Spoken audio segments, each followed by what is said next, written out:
ବାବା ଭେଙ୍ଗାଙ୍କ ଭୟାନକ ଭବିଷ୍ୟବାଣୀ। 2024ରେ ମାଡ଼ି ଆସିବ ବିପଦ। ନୂଆବର୍ଷ ଅର୍ଥାତ୍ 2024 ହେବାକୁ ମାତ୍ର ଅଳ୍ପ ଦିନ ବାକି ଅଛି। ଏହିଭଳି ପରିସ୍ଥିତିରେ 2024ରେ କ'ଣ ଘଟିବ ତାହା ମଧ୍ୟ ଚର୍ଚ୍ଚାର ବିଷୟ ପାଲଟିଛି। ବୁଲଗେରିଆ ବାବା ଭେଙ୍ଗା 2024 ବର୍ଷ ବିଷୟରେ ଅନେକ ଭବିଷ୍ୟବାଣୀ କରିଛନ୍ତି। ତାଙ୍କର ଅନୁଗାମୀମାନେ ଦାବି କରିଛନ୍ତି ଯେ 1911 ମସିହାରେ ଜନ୍ମଗ୍ରହଣ କରିଥିବା ବାବା ଭେଙ୍ଗା କରିଥିବା ଭବିଷ୍ୟବାଣୀ ଆଜି ପର୍ଯ୍ୟନ୍ତ ସତ ହୋଇଛି। କୁହାଯାଇଛି ଯେ ଆମେରିକାର 9/11 ଆତଙ୍କବାଦୀ ଆକ୍ରମଣରେ ସଠିକ୍ ପୂର୍ବାନୁମାନ ମଧ୍ୟ କରିଥିଲେ।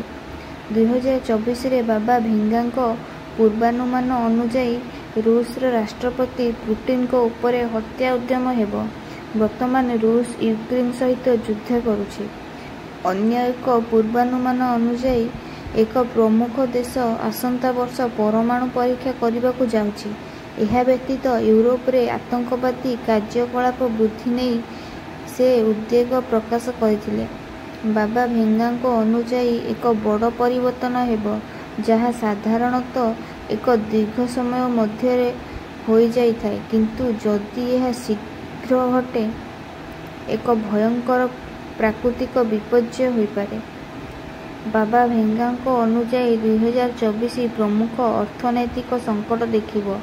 ଏହା ବିଶ୍ୱ ଅର୍ଥନୀତି ଉପରେ ପ୍ରଭାବ ପାଇବ। ଋଣ ସ୍ତର ବୃଦ୍ଧି ଦ୍ୱାରା ଭୌଗୋଳିକ ତିକ୍ତତା ବୃଦ୍ଧି ପାଇବ ବୋଲି ସେ ଦାବି କରିଛନ୍ତି।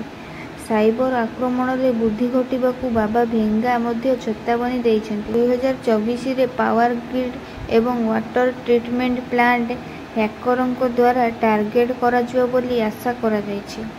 ବାବା ଭେଙ୍ଗାଙ୍କ ଅନୁଯାୟୀ 2024 ବର୍ଷ ଚିକିତ୍ସା କ୍ଷେତ୍ରରେ ଅନେକ ଗୁରୁତ୍ୱପୂର୍ଣ୍ଣ ଆବିଷ୍କାର ଦେଖିବାକୁ ମିଳିବ। ଆଲଜାଇମର ଏବଂ କର୍କଟ ଭଳି ରୋଗ ପାଇଁ ଔଷଧ ବିକଶିତ ହୋଇପାରିବ। ଏହା ଥିଲା ବାବା ଭେଙ୍ଗାଙ୍କ ଭବିଷ୍ୟତବାଣୀ। ପୁଣି ଦେଖା ହେବା ଏକ ସୁନ୍ଦର ଭିଡ଼ିଓରେ। ପ୍ରଭୁ ଅଚ୍ୟୁତାନନ୍ଦଙ୍କର ବାଣୀ ମାଳିକାରେ।